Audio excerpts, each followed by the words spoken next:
पुल strategy काम कैसे करती है? जब भी कोई एप्पल का नया प्रोडक्ट आता है, कुछ लोग हैं जो खड़े रह के दुकान में वो नया प्रोडक्ट खरीदना ही चाहते हैं, क्योंकि वो एप्पल के इतने लॉयल फ्रेंड्स हैं कि आप कुछ भी नया प्रोडक्ट लाओ, मैं खरीद लूंगा। That is the level of people we are looking at for my pull strategy. You can not say push. Push में क्या हो जाएगा कि थोड़ी देर के बाद आपका इम्पैक्ट खत्म हो जाएगा, जब तक वो एडवर्टाइजमेंट चल रही है चल रहेगी। लेकिन पुल में क्या होगा, वो आपके फैन बन जाएंगे। उसके बाद you will not be in a position to deny them. आप नया नया प्रोडक्ट लाओगे, वो फिर दुकान में आपके लिए खड़े हो जाएंगे। अच्छा, इनिशियल 5 ईयर में मतलब क्या क्या करना चाहिए मतलब एक बिजनेस होने को? कुछ 4-5 की पॉइंट है आपके पास? पहले तो आपका 5 साल का बहुत तगड़ा एक बिजनेस प्लान होना चाहिए, और उस बिजनेस प्लान को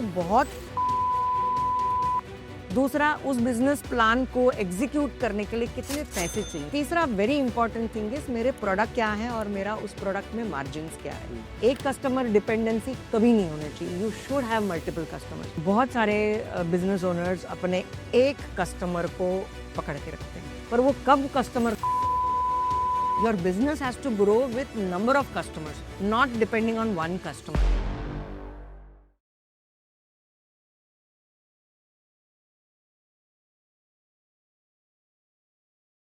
गायत्री मैम, बहुत बहुत स्वागत है आपका द फाउंडर्स ड्रीम के अंदर। Thank you sir. कैसे ma'am? All well sir, all well sir. Life कैसी चल रही? सॉलिड, बढ़िया, मस्त? बढ़िया चल रही है, बढ़िया चल रही है। आजकल के ज़माने में जो प्रोफेशनल्स की बढ़ोतरी हो रही है, तो it is really good that कि हम लोग कुछ अच्छा काम कर पा रहे हैं अभी। उनको जरूरत भी है एक कोच की। आप चार्टर्ड अकाउंटेंट थे, फिर आप टर्न किया, आपने आप कोच बन गए, बिजनेस कोच। हाँ, सफर एकदम आपने शिफ्ट कैसे कर लिया? शिफ्ट नहीं करा। जैसे बोलते हैं ना कि सीए बनने के बाद आदमी सिर्फ साइनिंग पे रह जाता है कि भाई आप ये रेगुलेशन फॉलो करो, वो रेगुलेशन फॉलो करो। लेकिन पता चला कि वो बिजनेसमैन को गलतियां करने के बाद समझ आती है कि मैंने गलती कर दी। राइट। तो कई बार हम लोग एज अ चार्टर्ड अकाउंटेंट बोलते हैं, अरे यार काश तो ये पहले ना करा होता है, काश तो मेरे पास पहले आया होता। तो पर हम उनके पास जाते ही नहीं है, तो फिर उनको कैसे हम सपोर्ट करें। सही बात। तो इस वजह से ये रोल शिफ्ट करा मैंने। 25 साल मैंने उसको दिया, वो प्रोफेशन को, कि जहाँ पे मैं साइनिंग कर रही थी। तो मैंने कहा 2020 में कि let me just shift the table, कि मैं उस तरफ चली जाऊँ, उनकी तरफ चली जाऊँ और उनकी मदद करना स्टार्ट करूँ। तो कई बार इसके वजह से बहुत बेनिफिट हुआ है मेरे क्लाइंट्स को। जैसे कुछ लोग हैं जिनका नाम मैं ले नहीं सकती, बट उनका बहुत ग्रोथ हुआ है उस वजह से। सो आई थिंक ऊपर वाले की मेहर थी कि मैं उस तरफ शिफ्ट हो गई और मैं अभी बहुत अच्छा काम कर पा रही हूँ, खुश हो रही हूँ। तो मैम एक बात बताओ कि आप चार्टर्ड अकाउंटेंट रहे कि इंडिया में कोई भी ऐसा बिजनेस है जो इनिशियल के 5 ईयर, जैसे मतलब फर्स्ट टाइम बिजनेस एंटरप्रेन्योर है, इनिशियल के 5 ईयर बिना मिस्टेक के कोई काम किया हो, किसको गवर्नमेंट का नोटिस नहीं आया हो, या फिर ऐसा हो ही नहीं सकता। जीएसटी का, या फिर कुछ भी एक ऐसा कुछ ऐसा कभी हुआ है? नहीं, ऐसा कभी नहीं हुआ है, क्योंकि 5 साल में इनफैक्ट मैं बोलूंगी जितनी ज्यादा गलतियां इनिशियल में कर लो, उतना ज्यादा बेहतर है कि आप आगे बढ़ सको। अगर बहुत ऊपर जाने के बाद अगर आप गलती करोगे तो सीधे गिर जाओगे। तो गलती करना मतलब इनिशियल 5 ईयर में क्या बहुत बड़ी गलती है? मतलब नहीं नहीं, या आप फिर धीरे धीरे, नजर में या फिर इनकम टैक्स की नजर में? ये होता है एक्चुअली कि बिजनेस ओनर्स क्या करते हैं कि बहुत सारे सलाहकार आ जाते हैं बिजनेस ओनर्स के। जब भी आप कोई चीज़ नया शुरू करने तैयारी करते रहते हो या फिर प्लानिंग स्टेज में ही, आपको बहुत सारा सलाहकार मिलते हैं। तो एक सलाह देने वाला, दूसरा सलाह देने वाला, दोनों अपने आप को हमेशा अपोजिट करते हैं। आपने डॉक्टर के केस में भी देखा रहेगा, जब हम सेकंड ओपिनियन के लिए जाते हैं तो यूजुअली वो पहला डॉक्टर ने जो प्रिस्क्रिप्शन दिया था, ये तो सही नहीं है, आप इसको करो मत, यही चीज़ से वो स्टार्ट करता है। तो ये हमारे प्रोफेशन का सबसे बड़ा प्रॉब्लम है। तो लोग जब सलाह देते हैं तो इट इज़ वो किस तरीके से सलाह देते हैं उस पे बहुत निर्भर करता है कि वो शॉर्ट टर्म की बात कर रहे हैं, मतलब आज तुम ये बचा लो, कल देख लेंगे, या फिर कोई लॉन्ग टर्म की बात कर रहा है और शॉर्ट टर्म गोल्स छोड़ रहा है।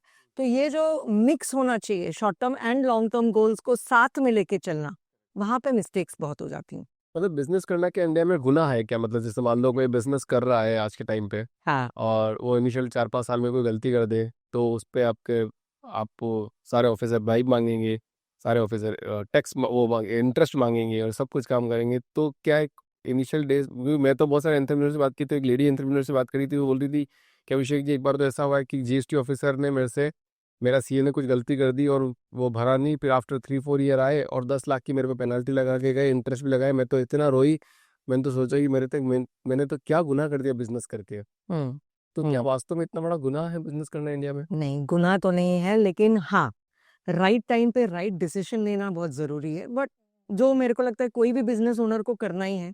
जब आप बड़े बड़े बिजनेस ओनर्स को देखते हो, like you can see Zomato, और आप ये देख लीजिए रितेश अग्रवाल को देख लीजिए जब ओयो, तो उनके भी बहुत सारी गलतियां हुई हैं। ऐसा नहीं है कि उनको नोटिस नहीं आई हैं। आप एयरबीएनबी के, मैंने एक किताब पढ़ी थी, वहां पे भी मुझे पता चला कि उनको बहुत सारे केसेस थे, वो कोर्ट में केसेस चल ही रहे थे। तो अगर आप इस पर्सपेक्टिव से देखोगे तो any publicity is a publicity. इस तरीके से अभी आजकल लोग सोच रहे हैं कि नोटिसेस आती हैं, आपको बुलाया जाता है, तो मतलब आप कुछ सही कर रहे हो इसलिए आपको नोटिस आ रहा है। अच्छा। बट हैविंग सेड दैट, कि ये छोटी छोटी जहाँ पे आपको करेक्ट सलाह की जरूरत है, वहां पे आपको राइट पर्सन को अप्रोच करना बहुत जरूरी है। वहां पे ही बहुत सारे जगह पे बिजनेस ओनर्स की मिस्टेक्स हो जाती हैं, कि वो सोचते हैं कि बाबा, अगर मैं अभी एक चार्टर्ड अकाउंटेंट है, उसको जीएसटी का इतना नॉलेज नहीं है, वो जेनरिक नॉलेज रखता है, लेकिन वो आपको एज अ बिजनेस ओनर ये नहीं सलाह देगा कि अरे अपन एक्सपर्ट के पास चलते, उसके पास जाके बात करते, बोले नहीं मैं कर लूंगा। करेक्ट। तो मास्टर ऑफ ऑल ऐसा नहीं चलता है। You have to be specialist in that field, and that is where business owners को ये पता होना चाहिए कि जब आप खर्चा करते हो, एक स्पेशलिस्ट को लेते हो, तब आपकी उसकी मदद हो जाती है। अब आप बताइए कि बहुत सारी जगह पे लोग एचआर बिल्कुल नहीं रखना चाहते। हाँ। नहीं नहीं, एचआर तो मैं ही हूँ, मेरे को क्यों चाहिए। फिर जब लेकिन एम्प्लॉय जब आपका नुकसान करके चला जाता है, तब आप सिर पकड़ के बैठ जाते हो कि अरे यार एचआर लेना चाहिए था। तो खर्चा करने में बिजनेस ओनर्स बहुत सोचते हैं। Correct correct. उसे खर्चा ना समझते हुए अगर इन्वेस्टमेंट समझेंगे, तो ये सारी नोटिसेस कम हो जाएंगी। चलो मान लो नोटिस आ भी गई, बहुत सारी नोटिस आ गई, या फिर कोर्ट में केस चल ही रहे हैं, तो उसमें कोई प्रॉब्लम नहीं है? कोई प्रॉब्लम नहीं है, अगर वो आप सही हो। ऐसा है। अगर कोई चीज में आप सही हो, तो आप उसको रिप्रेजेंट करो कि भाई मैं ये जो कर रहा हूँ, डॉक्यूमेंट सबमिट करो, और उसके बेसिस पे आपका केस हो सकता है। और जो आप बोल रहे हो कि जहाँ पे ये चीजें थोड़ा बहुत हैरेसमेंट बेसिस पे भी होता है, करेक्ट। डिपार्टमेंट कभी कभी ये चीज उसमें एक एंगल वो होता ही है, बट उसको हमें मैनेज करके चलना पड़ेगा। थोड़ा बहुत तो हम लोग भी 19-20 कर लेते हैं बिजनेस में। करेक्ट। तो अगर डिपार्टमेंट थोड़ा 19-20 कर ले, तो क्या ही दिक्कत है। हमें साथ में रहना है, मतलब क्या बोलते हैं, बैर तो नहीं कर सकते मगरमच्छ से, तो हमें तो उनके वो साथ में लेके चलना है। तो ये थोड़ा बहुत 19-20, लेकिन इतना होना चाहिए कि आप लोग बहुत ज्यादा गलती ना करोगे तो इतना नोटिस आता भी नहीं है। इफ यू सी करेक्टली, अगर सपोज आप राइट तरह का के सलाह लेते हो और आपको राइट तरह लोग गाइड करते हैं, तो फिर आप गलतियां करते नहीं हैं। अच्छा, आप एंटरप्रेन्योर्स के साथ में काम करते हैं, क्या हसल कल्चर बिजनेस के लिए मतलब हार्मफुल है एक्चुअली? एक्चुअली थोड़ा बहुत हार्मफुल ही है, हम्म। क्योंकि जब हसल कल्चर होता है, तो हसल कल्चर में शॉर्ट टर्म की बात होती है।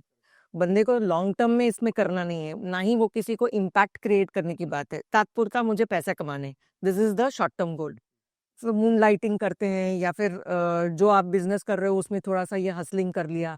बट अगर हसलिंग में अगर आप उस चीज पे सीरियसनेस लाओगे, it would be better. Not that it is just to पैसे कमाने के जरिया नहीं है, बट आप लोगों की तरफ इम्पैक्ट लाना चाहते हो, that would be more helpful for the business owners. अच्छा, सारे बिजनेसमैन के लिए एक बात बताओ, जो भी एंटरप्रेन्योर्स हैं नए, कि वे कि अपनी सेकंड लाइन लीडरशिप कैसे तैयार किए जाए?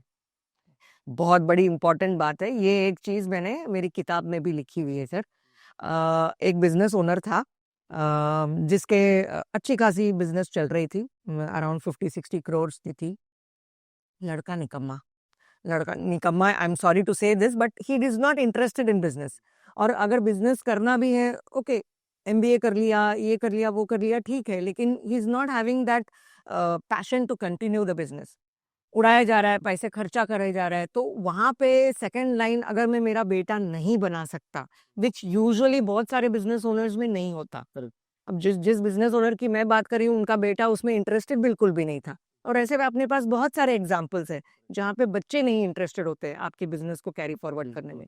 तो तब आपको आपके सर्कल में किसी को ढूंढ के आपको वो नजर रखनी पड़ेगी, पारखी नजर, कि भाई कौन मुझे इस चीज को आगे ले जा सकता है। क्योंकि दो चीज बहुत इंपॉर्टेंट है एक सेकेंड लाइन क्रिएट करने में। एक, उसको वो बिजनेस में भरोसा होना चाहिए, मतलब उसको वो विजन होना चाहिए कि भाई इसे मुझे आगे ले जाना है। और दूसरा बहुत बड़ा पार्ट है वो इंटेग्रिटी। अगर बंदे में इंटेग्रिटी नहीं है कि भाई मैं उसको ये बिजनेस सौंपूं और वो उसका कुछ अच्छा करे, अगर वो नहीं है तो फिर it is difficult for us. तो second line of leadership create करना बहुत जरूरी है, वरना आपके पूरी मेहनत का एकदम खत्म हो जाएगा। जितना गुडविल आपने क्रिएट करने की कोशिश की है, वो अगर आपके सेकेंड लाइन नहीं कर पाए, it is actually a waste of efforts which the earlier generation took. तो आपको क्या लगता है कि जैसे मान लो कि किसी का 50-60 करोड़ का बिजनेस अगर चल रहा है, सो उसको ये डर लगता है गेस सो कि भैया उसकी कंट्रोलिंग पावर छूट जाएगी, इसलिए वो लीडरशिप क्रिएट नहीं करता। ओके, ये बहुत बड़ा थ्रेट लोग समझते हैं। हाँ। क्योंकि हम्म, क्या है कि अभी आप हम्म, if you see Mukesh Ambani जी, हम्म, ठीक है, उनके कितने सारे बिजनेसेस हैं। क्या वो सब जगह ओमनी प्रेजेंट है? नहीं, वो कहीं एक सेंटर में है और उन्होंने किसी को इनलाइन नीचे उनको रखा है, एंड देन ऑब्वियसली रिपोर्टिंग ले रहे हैं। तो कंट्रोल तो छूटने की बात ही नहीं है। मुझे नहीं लगता कि भाई मुकेश अंबानी से पूछे बगैर कोई भी डिसीजन लिया होता होगा करेक्ट। कंपनी में, but at the same time वो सारी चीजें एग्जीक्यूट भी नहीं कर रहे हैं। So you need to find out somebody who can take charge of the company. You compensate him also appropriately. ऐसा भी नहीं है कि आप उससे गधे जैसा काम कराओ पर कुछ दो ही नहीं। तो वो हो सकता है कि वो आपका इंटेग्रिटी में ही may not run the business rightly. Correct. तो वो जो थिन लाइन है कि आप किसी को काम करने भी दो और प्लस कंट्रोल भी अपने पास ही रखो। So that you have to learn from these conglomerates. आप टाटा की भी बात कर सकते हो, कितने सारे बिजनेसेस उन्होंने खड़ा किए। तो जब हम आर्टिकलशिप करते थे तो टाटा सन्स की डिविजन्स हुआ करती थी, टीसीएस और टीईसीएस। पर आज देखो आप, टीसीएस एक इंडिपेंडेंट लिस्टेड एंटिटी बन गई और इतना वैल्यू क्रिएट कर रही है कंपनी के लिए। एब्सोल्युटली। तो क्या उन्होंने ये डिसीजन ऐसे ही ले लिया? किसी ने उस पर काम नहीं किया, 100% काम किया। बहुत लोग थे जिसमें जो इन्वॉल्व होते हैं। तो you have to get the right team to grow your business. तो ये बहुत इंपॉर्टेंट है जब आप ऐसा कोई बड़ा बिजनेस करना चाहते हो। तो पुल स्ट्रेटेजी काम कैसे करती है मैडम? पुल स्ट्रैटेजी। अब ऐसा है ना कि पहले जमाने में जब एडवर्टाइजिंग होती थी तो लोगों का ये था कि भाई आप पुश करो, अ, आप डिस्काउंट्स दे दो या एडवर्टाइजिंग बम्बार्ड करो। आप पता नहीं, हम हमारे बचपन में ऐसा होता था कि जब कोई बड़ा सा मूवी अगर दिखा रहे हैं टीवी पर, तो एक पर्टिकुलर ब्रांड अपना नया प्रोडक्ट टीवी पे लॉन्च करती थी और इतने 2-2 सेकंड में वो ऐड आती थी कि आप उस मूवी के दौरान आपके दिमाग में वो रजिस्टर हो गया कि बाबा ये Prestige is coming out with this cooker which has got XYZ feature. ये पिक्चर देखा, आपको पिक्चर समझ में आई कि नहीं आई, बात समझ, दैट इज डिफरेंट, बट ये तो आपको समझ आ जाएगा। सो वो पुश स्ट्रेटजी थी। अब पुश नहीं चलती। You have to have somebody to pull you. मतलब आप अपने आप उनकी तरफ अट्रैक्ट हो जाओ। जैसे फॉर एग्जाम्पल अभी फ्लिपकार्ट है, कैसे उसने अपने मार्केट बनाई? कोई पुश नहीं था, आपको खुला छूट डिस्काउंट दिया। इतनी बार वो क्या बोलते हैं, ग्रेट इंडियन सेल, कितना सेल्स आ गया कि अभी लोग फ्लिपकार्ट को भूल नहीं पाए, या फिर अमेजोन फॉर दैट मैटर। तो ये पुश वाला स्ट्रैटेजी से ज्यादा पुल वाला स्ट्रैटेजी बहुत काम करता है। Now that classic example is Instagram. जो इंस्टाग्राम में लोग प्रोडक्ट्स के बारे में एजुकेट करते हैं, तो वो पुल स्ट्रैटेजी है जहाँ पे आप उनके बारे में जानते हो, आप उनको ट्राई करते हो। तो किसी भी बिजनेस को अगर सक्सेसफुल होना है ना, तो पहले तो you have to know that person. फिर आप उसको ट्राई करोगे, फिर उसके बाद आप बाई करोगे, और बाई के बाद अगर आप सेटिस्फाइड रहे, again you will start referring. तो जहां पे आप रेफरेंस लेवल पे पहुंचते हो, तब आपकी बिजनेस एक्सपोनेंशियली ग्रोथ होती है।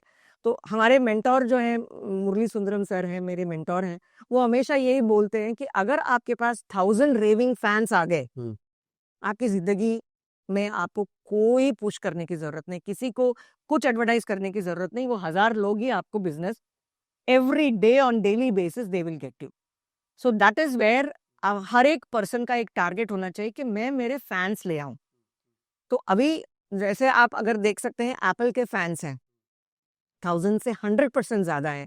मैंने एक कोट भी सुना था, साइमन सिनेक बोलते हैं कि जब भी कोई एप्पल का नया प्रोडक्ट आता है, कुछ लोग हैं जो खड़े रह के दुकान में वो नया प्रोडक्ट खरीदना ही चाहते हैं, क्योंकि वो एप्पल के इतने लॉयल फ्रेंड्स हैं कि आप कुछ भी नया प्रोडक्ट लाओ, मैं खरीद लूंगा।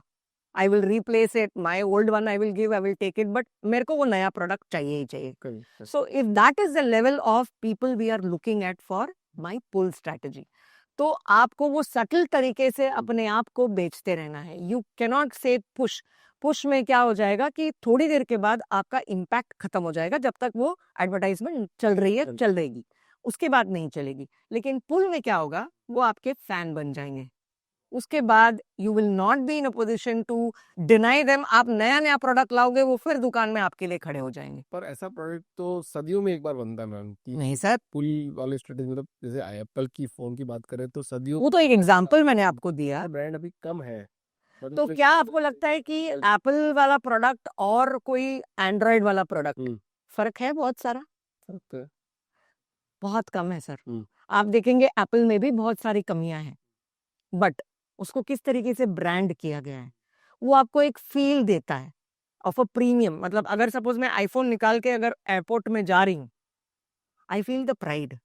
सो अगर आपके प्रोडक्ट में दम है और आप वो फीलिंग ला सकते हो किसी इंसान के अंदर, दैट इज द गेम. अब आप एग्जांपल ले लीजिए, मामा अर्थ के प्रोडक्ट्स हैं, शुगर कॉस्मेटिक्स के प्रोडक्ट्स हैं, या फिर बोट के प्रोडक्ट्स हैं. What is that they are trying to sell? वो फीलिंग सेल कर रहे हैं. प्रोडक्ट तो मेरे ख्याल से हैमर भी था, जो प्रोडक्ट बनाता है वही बनाता है. इनफैक्ट प्रोबेबली उसकी क्वालिटी और बेटर रहेगी, प्राइसिंग इवन बेटर. बट क्यों बोट बिक रही है या फिर क्यों स्कल कैंडी बिक रही है? Because of the feeling which it gives the person कि मैं ये स्कल कैंडी का मैं रखा हूं तो मैं कुछ एक प्रीमियम ब्रांड का बिलोंग करता हूं. So that is where the products and the market today is looking at. तो मैं एक ब्रांड कंसल्टेंट, मतलब जो अगर कोई कोच है, वो एक ब्रांड को इस लेवल तक पहुंचाने के लिए कैसे हेल्प कर सकता है? और अगर हेल्प भी करेगा तो वो बहुत एक्सपेंसिव माने जाते हैं, तो उनको कैसे लिया जाएगा? तो ये एक बड़ा सा आज के तारीख में प्रॉब्लम है इंडस्ट्री में कि एक्सपर्ट अगर ऑब्वियसली कुछ चार्ज करता है तो दे आर रिटन ऑफ कि भाई नहीं, तेरे से मेरे को कराना नहीं है. एंड अगर आप सपोज उसका ब्रांडिंग है, वो एक्सपर्ट का ब्रांडिंग है, तो people take their services even if they are not satisfied with it. ठीक है, तो ये एक मिसनॉमर जो है इंडस्ट्री में, ये बड़ा प्रॉब्लम है ना. अगर आपको आपके प्रोडक्ट को, सर्विसेज को आपको एक्सपर्ट की तरीके से दिखाना है, तो what is the tools which you have कि ये how do you brand yourself? Now let me take an example of Raj Shamani. He is a very good podcaster, but do we know what is his background? He was a business owner.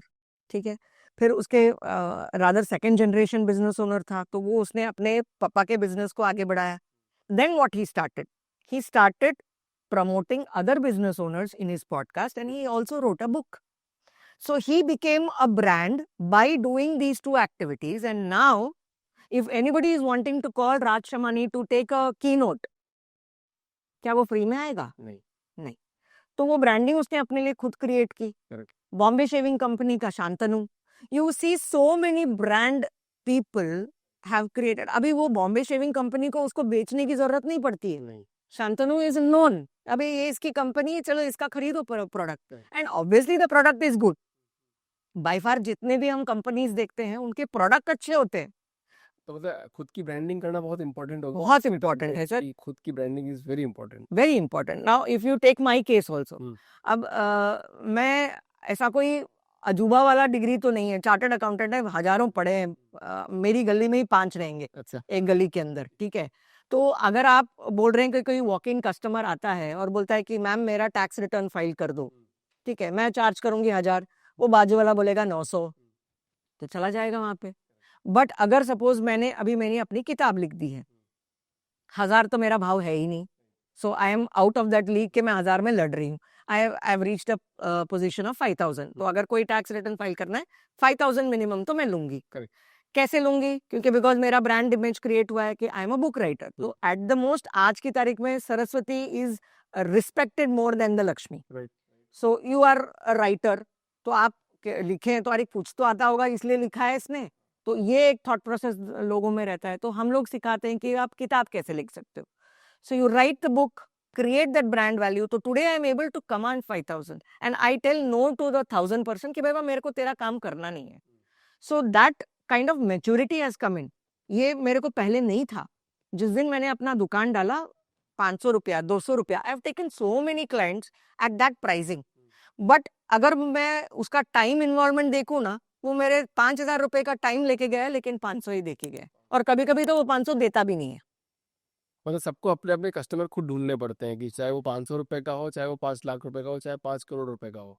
And don't take anything which is lower than you think your own value is. Right. वो एक बड़ा mistake मैंने कर दिया। तो I would request for the viewers who are seeing this कि कभी भी अपने बिजनेस को सेल के मोड में ना ले जाते हुए you have to strategically improve it. Right. तो हम लोग कभी भी यही सोचते हैं कि अरे यार, अपने ऑफिस में इतने बंदे रखे हैं, अपने को उनको पगार देना है, तो मेरे को कुछ इनकम चाहिए। तो हम उस प्रेशर में we take some wrong decisions. हम हमारा पोजीशनिंग नहीं सोचते, हम सोचते हैं कि हम कुछ भी कर लेंगे। अब आप इंटीरियर डेकोरेटर ले लीजिए, लाख का भी काम उठा लेगा, 50,000 का भी काम उठा लेगा, अरे चल तो रहा है ना, कुछ तो आएगा। नो, आप वेट करिए, you will get your thing. But वो आप अपने आप पे काम कीजिए, rather than taking up this kind of small small work. That I have learned with a mistake, but that is what I would. पर इनिशियल डेज में तो ऐसा होता नहीं ना। इनिशियल डेज में तो जब भी आप बिजनेस स्टार्ट करते हैं तो आपको, यही तो मैं बता रही हूँ। आप एकदम से प्राइसिंग फिक्स नहीं कर सकते हो, चीजें फिक्स नहीं कर सकते हो कि मैं तो ऐसे ही करूंगा। हाँ, तो और दुनिया आपको धक्का मार के फेंक देगी। करेक्ट। तो पहले तो आपको शायद 5 रुपए में भी काम करना पड़ेगा, फ्री में भी काम करना पड़ेगा, पैसा लगा के भी काम करना पड़ेगा, उसके बाद में आप आगे बढ़ोगे। तो अगर आप वो कर रहे हो, हाँ। देन आप ये सोचो कि ये मेरा इन्वेस्टमेंट है to learn how to do the business, ना कि वो मेरा मतलब क्या बोलते हैं, रूटीन ही ना हो जाए। ये नहीं हो कि बाबा अगले साल भी वो बंदा आया और मैं तब भी यही बोलूं कि चल ले लेते हो। You have to grow, right. तो अभी अगर आप एक एग्जांपल इसका अगर समझ सको, तो जब अमेजोन ने ये सारी चीजें डिस्काउंटिंग फैक्टर्स डाले, तो इनिशियल ईयर में कितने डिस्काउंटिंग सेल लगाए और नेक्स्ट ईयर में कितने डिस्काउंटिंग सेल लगाए, उसमें फर्क है। फर्क है। क्योंकि जैसे जैसे आपका ब्रांडिंग बिल्ड होता जाता है, आपको ये जो फ्री वाली चीजें हैं वो कम करनी चाहिए। Absolutely right. हाँ, तो that is where you have to be consciously doing. ऐसा नहीं है कि भाई आपने पहले साल किया, ठीक है कर लिया, I understand, but it is for an investment. हाँ, मैं ये इतना करूंगा ताकि मेरे को मार्केट में मुझे भी कुछ एक्सपीरियंस मिल जाए और मैं उसको यूज कर सकूं। बट ऐसा नहीं है कि ये इसको जिंदगी भर मैं करती रहूं। नो, पर दैट विल नॉट हेल्प। बहुत सारे ब्रांड ऐसे भी होते हैं जो मतलब उनका प्रोडक्ट बहुत सॉलिड होता है, ठीक ठाक मार्केटिंग भी कर रहे होते हैं, फिर भी वो नहीं चल पाते और एकदम से मार्केट से आउट हो जाते हैं। ऐसा क्यों? ये बहुत डिपेंड करता है सर। अभी आप उसका क्लासिक एग्जांपल अगर मैं बात करूं तो नोकिया है सर। कितना अच्छा ब्रांड था। आपको आपके प्रोडक्ट्स में जब जब मार्केट आपको बोल रही है कि एंड्रॉइड यूज करना है, आपने उसको डिनाई कर लिया, then you are getting into the natural death. आपको इवॉल्व होना पड़ता है। जैसे जैसे मार्केट आपको प्रोडक्ट्स आप बेच रहे हो, आपको आपके प्रोडक्ट्स में इवोल्यूशन लाना चाहिए, आप में उसमें वैरायटी लानी चाहिए। देन पीपल, अभी आप सर्फ एक्सेल को देख लीजिए। इज सर्फ एक्सेल जो ब्लू वाली पहली आई थी, is it still now? No, उन्होंने कितने वेरिएशंस लाए। I don't know whether actual में प्रोडक्ट में कुछ उसमें जाता है कि नहीं, बट नाम तो चेंज किया, कवर चेंज किया, उसका पैकेजिंग चेंज किया, बंदे लोगों को लग रहा है अरे यार ये नया सर्फ आया है, let me buy and try it. तो दैट वैरायटी और variation you have to bring. अब सर्विसेज में ये कैसे करेंगे? नहीं पॉसिबल है। तो सर्विसेज में आपको अपने यूएसपीज जनरेट करने पड़ेंगे। जैसे फॉर एग्जांपल, अगर कोई मेरे पास आता है एज अ चार्टर्ड अकाउंटेंट, मेरे पास कोई काम लेकर आता है, तो मैं उसको क्या वैल्यू एडिशन देती हूँ जो वो बंदे को वो वाव फैक्टर मिलेगा। कस्टमर्स को वाव फैक्टर बहुत पसंद करते हैं, बहुत पसंद करते हैं। सो जहाँ पे अभी आप एक एग्जांपल ले लीजिए, स्टारबक्स नॉर्मल कॉफी है, तो बहुत लोगों ने बोला है कि घर में कॉफी बनाएंगे 100 रुपए में बन जाएगी, ये इसके पास जाएंगे 150 रुपया ले लेता है। पर फर्क क्या है? आपको एक एम्बियंस दे रहा है, आपके नाम से पुकारता है आपको जब आपको कॉफी देना है। आप ये बिलीव नहीं करेंगे, मैंने परसों या 4 दिन पहले घर पे ऑर्डर किया था स्टारबक्स से, something which I liked it, मैंने मंगाया। बट उन्होंने वो, अभी वो उनको कॉल आउट करने का तो पॉसिबल नहीं क्योंकि ये ऑर्डर है, घर पे आ रहा है। बट मेरे को उसमें वो कॉफी के मग में उन्होंने एक नोट लिखा, आज मेरा एक कोट उन्होंने लिख के भेजा कि हैप्पी ड्रिंकिंग गायत्री, मेरा नाम डाल के उन्होंने मेरे को वो कोड भेजा। So now do you think it will have a great impact on, अरे ये लोग ने मेरे बारे में इतना सोचा, मेरे को आज थॉट ऑफ द डे जैसा कुछ भेजा, लिख के भेजा। It's not that it is typed and चिपकाया, ऐसा भी नहीं, लिखा है। So I will remember it for years. तो अभी मैं 4 दिन के बाद भी मेरे ये मेमोरी में है कि ये उन लोग ने मेरे को भेजा। So that wow factor when I start creating in services, people will remember you. So services में बेचने के लिए USP चाहिए, wow factor आपको डिलाइट क्रिएट करना पड़ता है. वो कहते हैं कि कस्टमर डिलाइट. तो जैसे जैसे आप कस्टमर डिलाइट करते जाओगे, you will be able to create that market. आप स्टारबक्स देख लीजिए, they are not making profits, पर अभी भी लगे हुए हैं. उन्होंने ये नहीं कहा कि अरे यार प्रॉफिट नहीं हो रही है, चलो बंद कर देते हैं. तो they are gradually increasing their what you call visibility in the market and they are able to attract customers. आज अगर किसी को मीटिंग करनी है, पहला चीज दिमाग में क्या आता है? Starbucks. Cafe coffee day was also there because that was the सस्ता version which people used to do. But उसमें वो सस्टेनेंस हो नहीं पाया. उन्होंने काफी डेट उठा ली और अनफॉर्चुनेटली उनके फाउंडर को सुसाइड करना पड़ा. तो ये बिजनेस ओनर्स का थोड़ा सा वी हैव टू अंडरस्टैंड कि जब हम ग्रोथ पाथ में होते हैं, जब हम थोड़ी सी ऊंचाई टच कर लेते हैं, तब हमें थोड़ा सा क्या बोलते हैं ठहराव के साथ काम करना है. उसी पेस में हम एग्रेशन में नहीं चल सकते. तो कहीं ना कहीं ये सारी चीजें बहुत मैटर करता है. When you are having a product, वो बिक नहीं रही है, तो आपको वापस ड्राइंग बोर्ड पे जाना पड़ेगा. मेरा प्रोडक्ट क्यों नहीं बिक रहा, ये समझना जरूरी है. क्या मैं उसको सही तरीके से बेच रहा हूँ, दैट ऑल्सो इज इम्पोर्टेंट. कि कई बार मैं प्रोडक्ट के फीचर्स को या फिर उसके फीलिंग्स को मैं ला ही नहीं पाता, then you will not be in a position to sell yourself. तो फिर मार्केटिंग हो गया, ऑपरेशंस हो गया, जितने भी चीजें हो गई है, उसके साथ में फाइनेंशियल क्लैरिटी डे वन से होना बहुत इंपॉर्टेंट है. बहुत इंपॉर्टेंट है, बहुत ज्यादा इंपॉर्टेंट है. फाइनेंस का बंदा रखना भी बहुत इंपॉर्टेंट है. हाँ हाँ, जरूरी है. और मोस्ट ऑफ द टाइम एक बिजनेस ओनर सोचता है कि पैसा तो मैं समझता हूँ, HR मैं समझता हूँ, जो कि सबसे बड़ी गलती है. करेक्ट. वो ये पैसा बिल्कुल भी नहीं समझते और HR और भी नहीं समझते. मतलब दोनों ही चीजें, पीपल और ये दोनों बड़ी सी कैपिटल होती है आपके बिजनेस को चलाने में. और उन दोनों को ही हम अपने पास ही रख देते हैं, हम किसी और को उसमें इन्वॉल्व नहीं होते. और प्रॉब्लम भी ऐसा है कि आज की तारीख में फिनेंस थोड़ा सा फ्रीली अवेलेबल है, if I may put it in a way, कि आपको एक 10 बैंकर फोन कर देता है, अरे सर आपका बैलेंस शीट बहुत सुंदर है, मैं आपको 50 लाख देता हूँ, आ जाइए. लक्ष्मी कौन मना करता है? कोई मना नहीं करता. तो अभी आप मेरे को मेरा एक क्लाइंट का मैं आपको एक एग्जांपल देती हूँ. उनकी बैलेंस शीट बहुत सुंदर, 50 लाख 50 लाख 50 लाख ऐसे करते करते उन्हें समझ में नहीं आया कब 4 करोड़ ले लिया. हर टाइम पे. और हमारी बिजनेस जब अच्छी होती है ना, तो हम इन सब चीजों पे ध्यान नहीं रखते, इन सब चीजों पे माइंडफुल नहीं होते. ले लिया और थोड़ा सा मार्केट 19-20 हो गया, कि उनकी स्टील की इंडस्ट्री थी, थोड़ा सा 19-20 हो गया, NPA हो गए. और वही बैंक जो आपको 1 साल पहले जिस तरीके से आपको ट्रीट कर रही थी, वो बैंक आज आपको उसका ट्रीटमेंट आप देखेंगे ना, it is very sad part.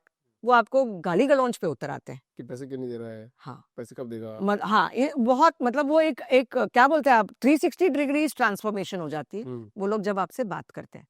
तो ये एक बिजनेस ओनर के लिए शौक है. जब आप पेइंग कस्टमर होते हो और आप जब एक छोटा सा गलती आपसे हो जाता है और आप अटक जाते हो, तब वो आपके साथ नहीं खड़े रहते. तो फाइनेंस पर्सन तो एट डे 1 आपके साथ होना ही चाहिए. राइट. It's very important. तो आपने अभी बुक लिखी मैडम, उसमें क्या क्या एक्सपेक्ट डाले आपने, मतलब क्या क्या की पॉइंट कवर किए हैं? एक्चुअली उसमें मेरे 25 क्लाइंट्स के मिस्टेक्स हैं, क्योंकि हाँ, सारी गलतियां जो उन्होंने की, वो सारे गलतियां मैंने उधर डाल दी हैं. जो गलतियां मेरे क्लाइंट्स लोगों ने की, और ऑनेस्टली स्पीकिंग हम लास्ट मिनट में पोस्टमार्टम में पहुंचते हैं जब अभी मर चुका है, और आपको फाइंड आउट करना है कि पोस्टमार्टम करके कि क्या गलती हुई और उसको कैसे हम रेक्टिफाई करें, कहाँ पे हम उसको सपोर्ट करें. तो मुझे बहुत गिल्टी फील होता था कि अरे यार, काश अगर ये ICU लेवल पे आता तो शायद मैं इसको बचा लेती या फिर इसको मैं रिवाइव कर लेती, बट नहीं हो रहा था. सो देन आई थॉट कि बाबा इसको मैं पहले ही लोगों को बताऊं, ताकि वो लोग वो ICU लेवल पे भी ना पहुंचे, गलतियां ना करें. So I have put my 25 right now in this book I have put 25 cases where I have given the example like a Vikram Vital. So story format में मैंने लिखा है किताब. एक मिस्टेक बताओगे जो सबसे सॉलिड खतरनाक मिस्टेक है. एक तो वो मैंने बताया 4 करोड़ की लोन ले ली डन लोन एंड वो भाई साहब एनपीए हो गए, तो that is a very big mistake. And second is about the leadership. और third very very important point which I have spoken in that book is बहुत सारे बिजनेस ओनर्स अपने एक कस्टमर को पकड़ के रखते हैं। They don't have multiple customers. अभी मतलब एक बंदा उसको 9 बिजनेस दे रहा है, चलो मेरा 10 करोड़ हो रहा है ना, ठीक है ना, एक कस्टमर है, पर वो कब कस्टमर निकल जाएगा मुझे पता नहीं। और जिस दिन वो चला गया, आई गो इनटू रेड। तो ऐसा कभी एक कस्टमर डिपेंडेंसी कभी नहीं होनी चाहिए। You should have multiple customers. और ऐसा भी होना चाहिए कि आपके कस्टमर्स एवरी ईयर आपको इंक्रीज भी करनी है। करेक्ट। क्योंकि आपको पता है कि लीकी बकेट है, तो कभी ना कोई कस्टमर आपको छोड़ के ही जाएगा। ये आप उसको मेरे फादर भी बिजनेस करते थे, so he was into trading chemicals. तो जब वो एक बंदा ना मेरा ट्रेडिंग से वो डायरेक्ट मैन्युफैक्चरर के पास चला गया, हमारे घर में मातम छाता था। अरे यार एक कस्टमर चला गया, अरे यार कस्टमर, वो एक ही कस्टमर होता था, फिर दोबारा बिल्ड करो। ये this is a wrong thing, मतलब ये मेरे घर में मैंने देखा हुआ है। तो क्यों क्यों आप ये, अगर कस्टमर रहते ही अगर आप दूसरा एक्विजिशन कर लेते, तो आपको पता रहता था कि there would be a regular income, and आपको इसमें सेंटिमेंटल होने की जरूरत नहीं है।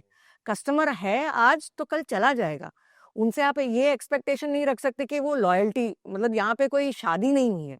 आप अगर 4 पैसे कम कोई दे रहा है, he will go there, it is but obvious. So आपको उतना उसमें इमोशनल अटैचमेंट या सेंटिमेंटल अटैचमेंट नहीं होनी चाहिए, और you have to keep on growing. Your business has to grow with number of customers, not depending on one customer. So ये एक again another mistake which business owners do. मेरा भी यही रूल है बिजनेस में। मैं भी सब इंटरव्यू को यही बोलता हूँ कि नया बिजनेस तुम जनरेट करते रहो, करते रहो, करते रहो, करते रहो। टीम बनाओ जो बिजनेस आया उसको हैंडल करे, चला जाएगा कोई बात नहीं। बट न्यू बिजनेस, तुम्हारा न्यू पानी रुकना नहीं चाहिए। जब तक तुम कर्म करते रहोगे, करते रहोगे, करते रहोगे, तब तक चलता रहेगा। क्योंकि तुम्हारी 15-20 साल की ही जर्नी, 15-20 साल ही तुम चलाने वाले हो। उसके बाद में कोई और टेक ओवर करेगा, कोई और चलाएगा, चाहे तुम्हारे बच्चे आएंगे, चाहे तुम किसी और को लेके आओगे। तो 15-20 साल वो कंटिन्यू मूव फॉरवर्ड करते रहो, और अपनी लीडरशिप टीम को भी यही सिखाओ कि कीप मूविंग फॉरवर्ड एग्जैक्ट। नए इनोवेशन के साथ में, ताकि तुम्हारा एकदम गाड़ी अच्छे से चलती रहे। करेक्ट। अच्छा, जो भी मैम स्टॉक ले लेता है बहुत सारा और अनसोल्ड हो जाता है, पड़ा हुआ है, तो उसके मूवमेंट के लिए आप क्या गाइड करते हैं कि उसको कैसे मूव किया जाए? मोस्ट ऑफ द टाइम ये सबसे बड़ा प्रॉब्लम है कि लोगों को लगता है कि मैं जिस तरीके का माल बनाता हूँ, इसको मेरे को होल्ड करना चाहिए। बट जापानीज टेक्निक है जो बोलता है कि जस्ट इन टाइम, मतलब आपको जब जरूरत पड़ेगी तब आप उसको खरीदना, ताकि आपका पैसा वहां पे ब्लॉक ना हो जाए। करेक्ट। ठीक है। बट ये बहुत सारे बिजनेस ओनर्स, वही मैं कह रही हूँ कि वो लोग समझते हैं कि जर्माइन मेरे को सब आता है, बट बहुत सारे ऐसे टेक्निक्स हैं जो आपको एक्सपर्ट उसमें गाइड कर सकते हैं कि कितना आप अगर इन्वेंट्री में इन्वेस्ट करोगे। There is a lot of उसमें कॉस्टिंग इन्वॉल्व है। जैसे आप बोलेंगे लीड टाइम हम चेक करते हो, reorder level, minimum level, maximum level, ये सारी चीजें आप अगर अपने इन्वेंट्री में कैलकुलेट करोगे, that time you will come to know कि मुझे कितना इन्वेस्ट करना है, depending upon what is my pipeline, correct. कि मेरे ऑर्डर का क्या पाइपलाइन है, और मेरे प्रोडक्शन में मुझे कितना वक्त लगेगा। अगर सपोज मेरे पास 1 महीने का स्टॉक रिलेटेड, अगर सपोज मेरे पास पाइपलाइन है ऑर्डर का, then I am suppose to hold 1 month का स्टॉक। 1 मंथ में कितने मटेरियल जाती हैं, तो it depends upon company to company, जहाँ पे आपको प्रोडक्ट पे इन्वेस्टमेंट, बिकॉज बहुत सारे लोग इन्वेंट्री में इन्वेस्ट करके और वो थोड़ी दिन के बाद ऑब्सोलीट हो जाती है। अगेन ऑब्सोलीट हो गई, पकड़ के रखा, मैंने गराज में डाल के रख दिया है, वहां डाल के रखा है, यहाँ डाल के रखा है, थोड़े दिनों के बाद उसको स्क्रैप वैल्यू भी नहीं मिलेगा। अगर जैसे जैसे आपको अगर समझ में आ रहा कि ये माल बिक नहीं रहा, तो बिलो कॉस्ट बेच डालो, या फिर बिलो प्रॉफिटेबिलिटी तो हटा दो, कॉस्ट पे तो बेच डालो। फिर आफ्टर सम टाइम आपको वो स्क्रैप वैल्यू भी नहीं मिलेगा, जो आपका पैसा लॉस हो जाएगा। सो यहाँ अगेन अगेन यहाँ पे sentimental reason. So when a business owner does a business, he has to be practical, he cannot be sentimental। वो इमोशन अगर लेके आया ना, बिजनेस नहीं चलेगा प्रॉपरली, अदरवाइज मतलब आप कहीं ना कहीं हाथ जला लोगे। एब्सोल्युटली, ये तो बहुत शानदार बात है मैडम कि मतलब अगर 10 लाख का माल अगर कुछ भी करके अगर नहीं भी बिक रहा तो 8 लाख में बेच दो। बेच 2 लाख का नुकसान खा लो रादर देन 10 लाख का नुकसान। करेक्ट। थोड़े दिनों के बाद वो उसको कबाड़ी वाला भी ना ले जाए, कोई भी नहीं ले जाए। तो फिर पॉइंट क्या है? अच्छा, इनिशियल 5 ईयर में मतलब क्या क्या करना चाहिए एक आदमी, मतलब एक बिजनेस ओनर को? कुछ 4-5 की पॉइंटर है आपके पास हाँ, इनिशियल 5 ईयर्स में? 5 इयर्स में पहले तो आपका 5 साल का बहुत तगड़ा एक बिजनेस प्लान होना चाहिए कि आप कहाँ से शुरुआत करोगे, कहाँ पहुंचोगे, और उस बिजनेस प्लान को बहुत बारीकी से आपको रिव्यू करते रहना है। क्योंकि आपने सोच लिया कि ईयर 1 में, ईयर 0 में कि मैं 5 साल ये करूंगा, हो सकता है मार्केट में कोई चेंजेस आ जाए, तो you may have to tweet that. तो वो आपको रेगुलरली रिव्यू करना है। बिजनेस प्लान बनना बहुत जरूरी है। दूसरा, उस बिजनेस प्लान को एग्जीक्यूट करने के लिए कितने पैसे चाहिए, करेक्ट। कहाँ से आएंगे पैसे? मैं खुद डालूंगा, बैंक से लूंगा, और अगर बैंक से लूंगा तो कैसे लूंगा, क्या सिक्योरिटी दे सकता हूँ, क्या मैं यूएसएल अनसिक्योर्ड लोन ले सकता हूँ, क्या क्या मैं कैश क्रेडिट ले सकता हूँ? ये दूसरा बात हो गया, फाइनेंस कहाँ से आएगी। और तीसरा वेरी इंपॉर्टेंट थिंग इज मेरे प्रोडक्ट्स क्या है और मेरा उस प्रोडक्ट में मार्जिन क्या है। उस बेसिस पे मुझे मेरा क्या बोलते हैं बिजनेस को कैसे ग्रो करना है। तो अगर सपोज मैं सोच रहा हूँ कि मैं 2 करोड़ का मेरा सेल होना चाहिए पहले साल, तो मुझे कितने लोग लगेंगे उस 2 करोड़ के सेल को एग्जीक्यूट करने के लिए?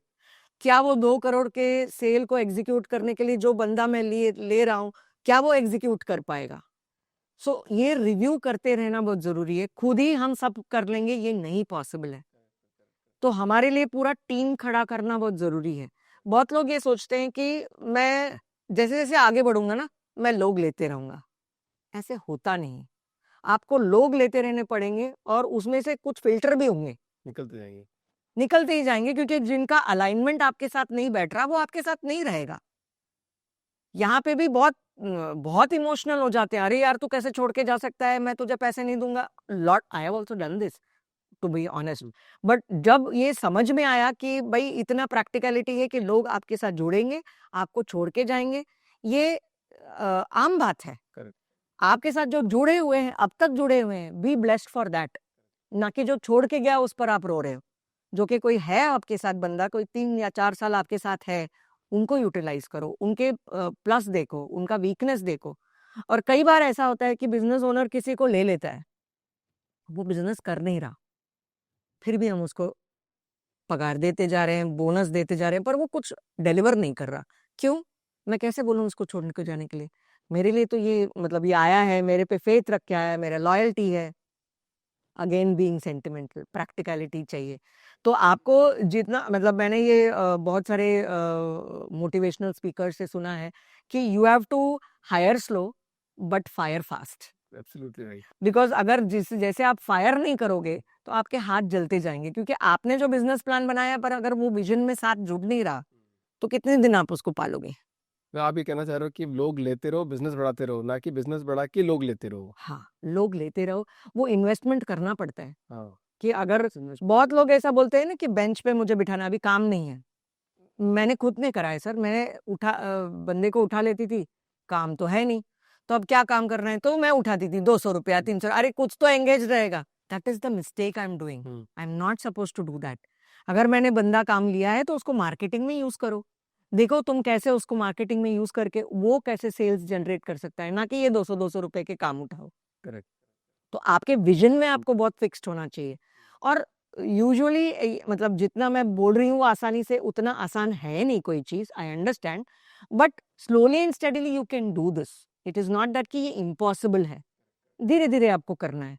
तो ये आपको पीपल के ऊपर बहुत ज्यादा सोचना है, capital and a plan. Correct. तो ये 3 चीजें मेरे लिए बहुत इंपॉर्टेंट है। जैसे जैसे आपकी जर्नी बढ़ती जा रही है, आप उसको ट्वीट करते रहिए, और आपके प्रोडक्ट पे आपको विश्वास होना चाहिए। अगर आप वो प्रोडक्ट पे आप विश्वास नहीं रख सकते, I was seeing episode of shark tank one of the days, मेरे को तो याद है। उसमें एक बंदा आया था जो हेलमेट बना रहा है। तो सब लोगों ने पूछा, अरे भाई हेलमेट ही बना रहा है, कौन सा बड़ा, मतलब there are so many companies which is making helmet.